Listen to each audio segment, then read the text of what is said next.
President Donald Trump would not have picked Jeff Sessions to serve as Attorney General if he'd known Sessions would recuse himself from the investigation into Russian meddling in the 2016 election, Trump told the New York Times on Wednesday. The explosive statement was one of many that Trump made in a wide-ranging interview that also included sharp criticisms of special counsel Robert Mueller, whose probe includes whether or not the Trump campaign colluded with Russia.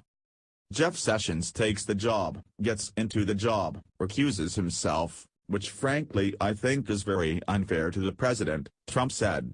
How do you take a job and then recuse yourself? If he would have recused himself before the job, I would have said, thanks, Jeff, but I'm not going to take you. It's extremely unfair, and that is a mild word, to the president. Sessions, then a senator from Alabama, was one of Trump's earliest supporters during the 2016 campaign, even when many elected Republicans sought to keep their distance from the real estate mogul. A Justice Department spokesman declined to comment.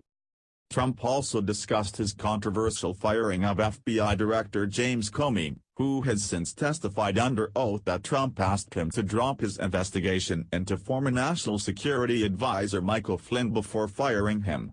Trump has repeatedly denied that claim, including in the Times interview. He told the Times that he believed Comey briefed him on an explosive dossier obtained by American intelligence, which alleged Russia held compromising information about Trump in order to gain leverage. When he brought it to me, I said this is really made-up junk. I didn't think about any of it. I just thought about, man, this is such a phony deal, Trump told the Times. Trump also touched on his recently reported private conversation with Russian President Vladimir Putin during a dinner for G20 leaders.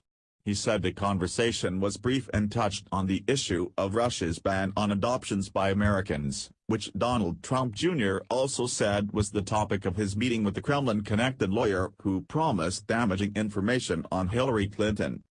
Trump was joined during the interview only by longtime aide Hope Hicks, according to the Times, though the paper also